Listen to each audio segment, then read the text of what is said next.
before the Rihannas, before the Tierra Marie, I was the first female to be signed to Roc-A-Fella Records. I need to say more stuff out loud because this shit is happening. I got what you want, got what you need, got what you need, baby. Can I get another shot? Come on, this time I'ma make it hot. All in my grip.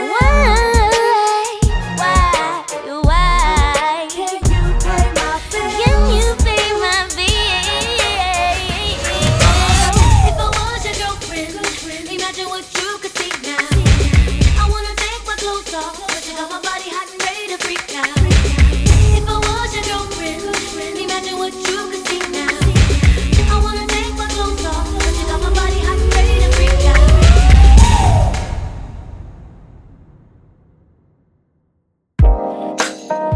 Growing up in my household, I would have to say it was a little bit of church and kind of like rock and roll.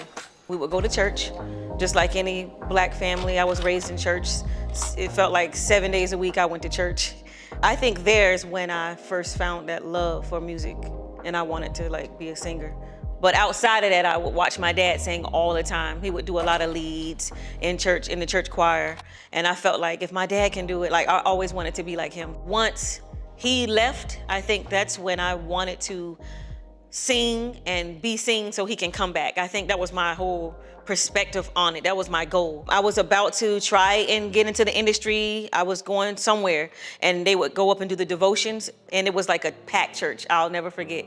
And my mom had put the little prayer in a box and she said, I would like you guys to pray for Miss Nicole and Sister Ray. They're going out of town to take a meeting with Jimmy Jam and Terry Lewis. The pastor got up. He said, disregard the prayer.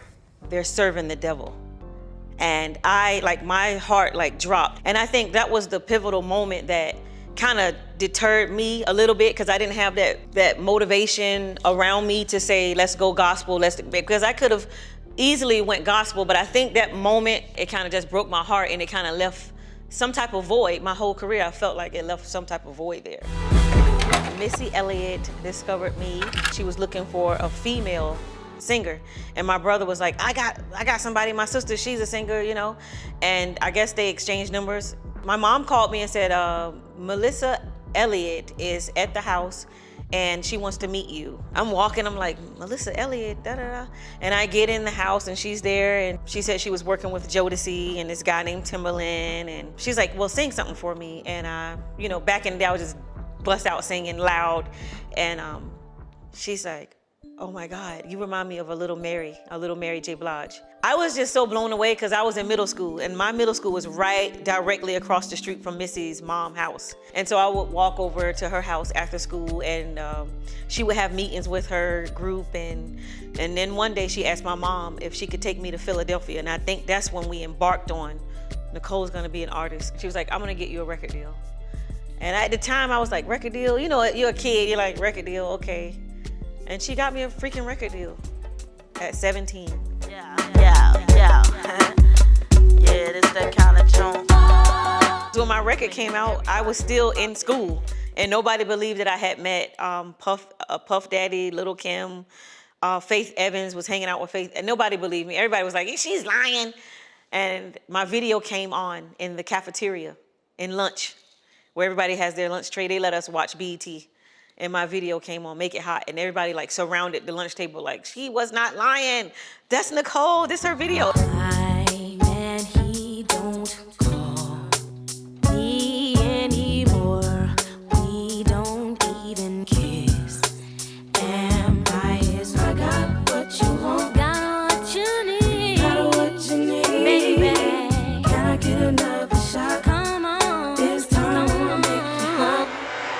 Being on the set of Make It Hot video was a dream come true. Everybody there was a part of, we had like a super friend camp. It was myself, you got Missy, Timbaland, Genuine, Aaliyah came.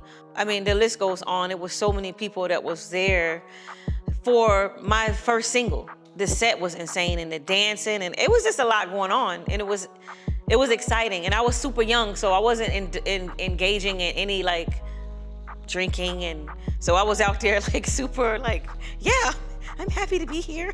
It was just mind-blowing to be from a small town. I felt like I made it, not knowing that I made it, but I just felt like being surrounded by so much good energy that Missy had my back. And I was in school and my pager goes off and it's Sylvia Rome. And I'm like trying to get some change to put in the payphone in high school to call the number back. But when I got home, my mom, she was so excited. She was like, Sylvia called. She said the single is gold. It's only been like 4 weeks. And I think back then, it was no social media. So we had none of that thing to draw people in. It was just all about charisma, cuteness, if you had some damn talent.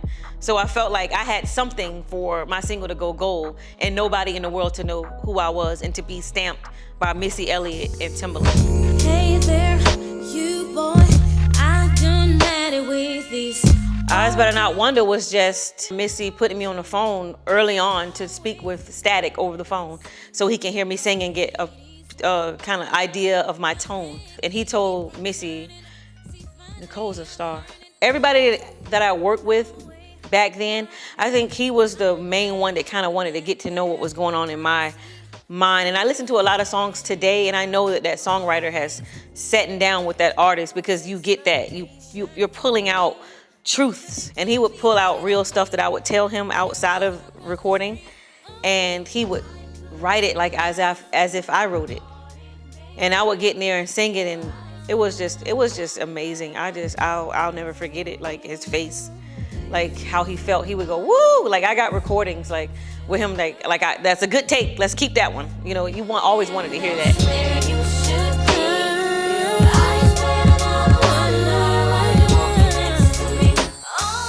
The album still did good. It just didn't, I don't think it did as great as Make It Hot, the single did. I just remember like not feeling comfortable anymore, like not feeling so sure that I can do this. I felt like, I don't know what's going on. I don't know if they still believe in me. I was a new artist and everybody was confused of what the hell to do with me. Cause you get that. You get that when you're out there, you knew they don't know what is gonna hit and what's gonna miss. I just felt like maybe I should just kind of go in another direction or just, that's what I was feeling. But I didn't know how I would do that. I just knew that it just didn't feel the same as it was in the beginning. You hit and you miss. And I learned that in my journey. And you can't, my mom said you can't cry over spilled milk. What you do, you clean it up, you get your butt up and you do something else. And that's what I did.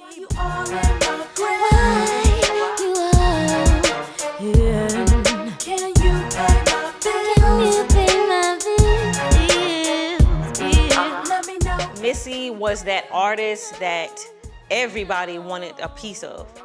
I mean, I'm talking about everybody and their mama needed to have a piece of her and Timbaland. And I felt just honored and grateful that she was like a sister to me. Why you all in my grill?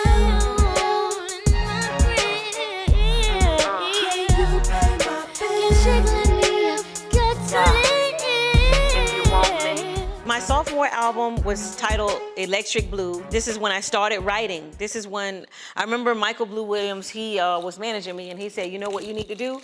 You need to pick up a pen and you need to start writing. And that's when that light bulb went off. And I think I might have been like 21, 22, when I first I'm taking myself serious as a writer. I'm looking for someone to hold on to.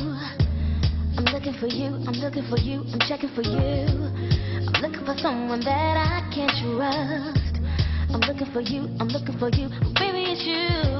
I'm waiting. Everybody just let me just be myself and she wants to write, let her write.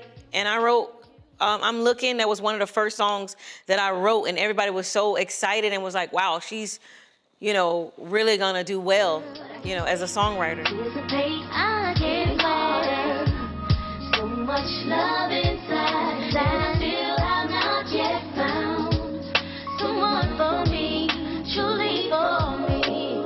I just felt like I was so excited. I was young, I'm coming off of Make It Hot. It seemed like I was working on stuff and things was slowing down at the same time. I told Missy I didn't understand what was happening with the second album because I had already recorded it. I was never shelved.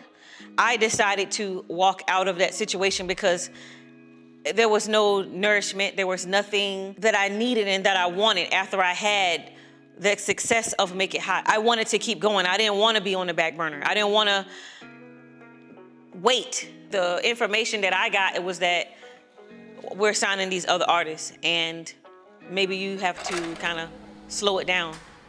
I talked to Missy and I was like, I want to just move forward. I think that it was just not enough time to nurture what I was doing as a young artist because of her mega success. Sometimes I feel a mother shouldn't have a whole bunch of children. I've been all around. I said I've been here and there and everywhere. But I have not yet found you. But until then, I know my heart is true. But I can't wait, anticipate, it's getting harder. So much love inside, but I still have not yet found someone for me. When I moved back to Virginia, I started putting the artists to the back, giving the artist Nicole Wray a back seat.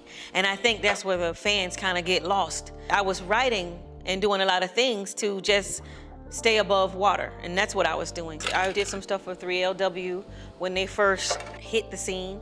Did some gospel stuff with Pam and Dodie. So I was kind of like becoming that writer, mentor, you know, behind the scenes person that I never thought that I would even be able to handle. I met Damon Dash through Kenny Burns. Kenny Burns was an A&R over at Roc-A-Fella R&B division at the time. I saw a video and it was Roc-A-Fella and it was Freeway, Oskino and Spark, it was Beanie Siegel, it was all of them, and I was like, I'm gonna be signed to Roc-A-Fella. I told myself that as I tried to fall asleep.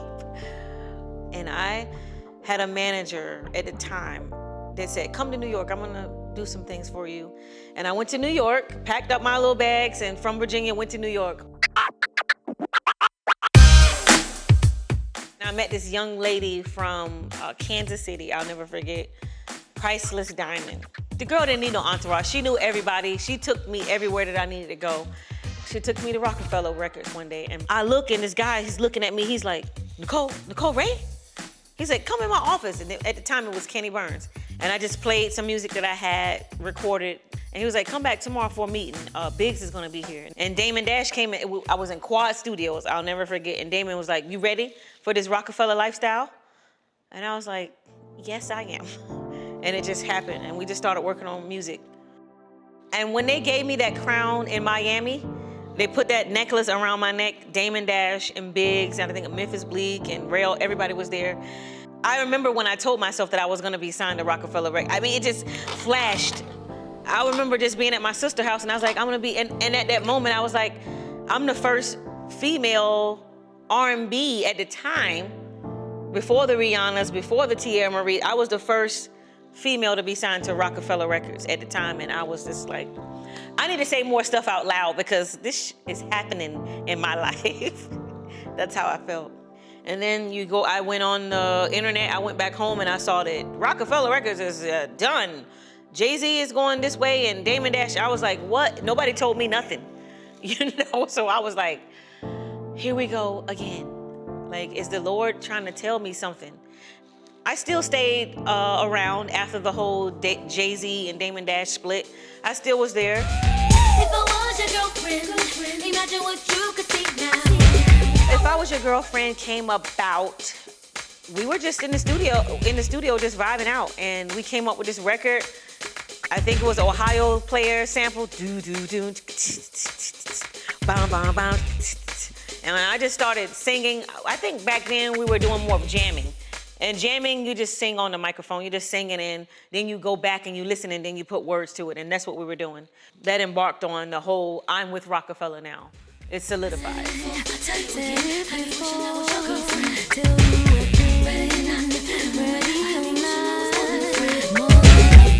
The album Love Child went on to be just on hold. The album never came out. I was home, and there again, took another break, a long one. And then I go back to that pastor saying what he said. I love Virginia, I love it, but for me, it felt like after a while, I was a fish in a tank. So I felt like I gotta get out of here because I cannot breathe. And everybody had left everybody that was somebody had left Virginia. So I felt like I can't be the only one here. So I got to figure out where my direction, what I'm doing, where I'm going. I had a situation that was happening in Atlanta, and I was like, this is an opportunity. I need to take it. My sister and I, we packed all of our things. She hooked her car onto the back of a U-Haul, and we drove all the way to Atlanta. And she didn't stay with me long. She was like, I can't. She saw that downside, like me just sitting around waiting for, you know, opportunities and, you know, that knock on the door or the phone to ring. And I think she felt like, wow, this is, you know, because she loved me. I think she felt like, at the time that, like, I can't watch her, like, suffer after having, like, such a great career, I think, because I was so sad when she left. I felt like I was there by myself.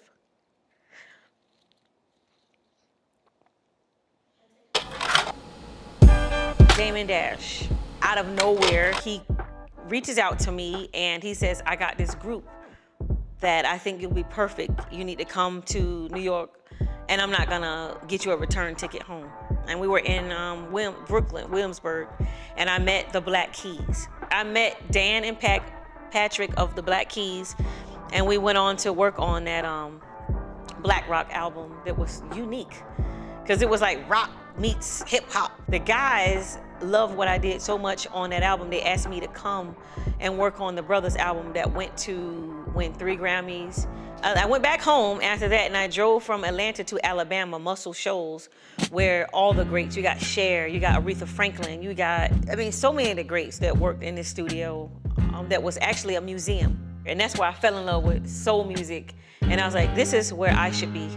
And that's what I just kept doing. I just kept writing and doing my own thing. I'm not really sure these days, sure these days, sure these days. I stack some memories to ease the pain. You've been dear to me, that's why it's hard to walk away.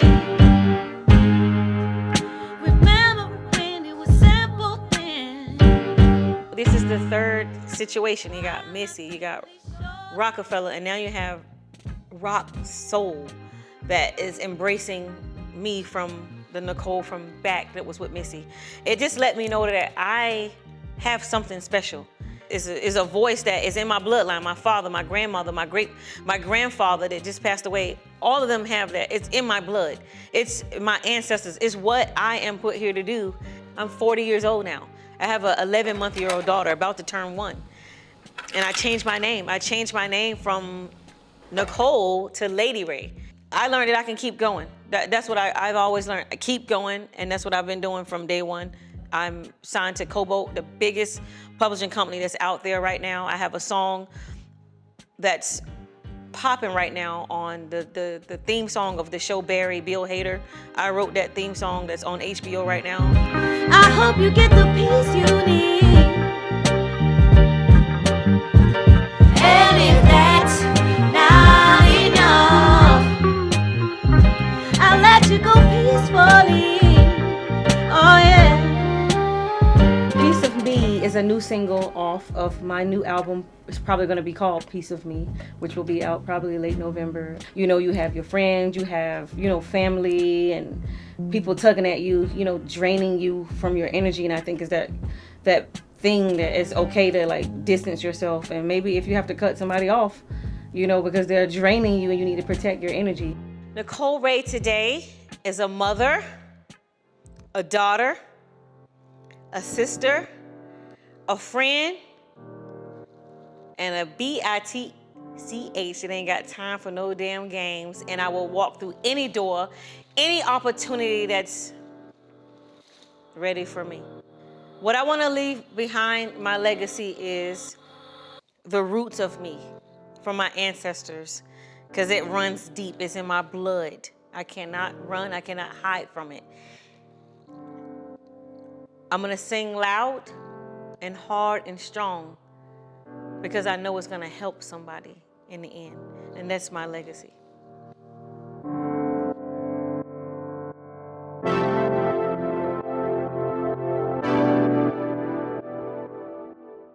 I could care less in how hard it may be. Your eyes better not wonder while you're walking next to me. And if she's so fine, then that's where you should be. Your eyes better not wonder while you're walking next to me.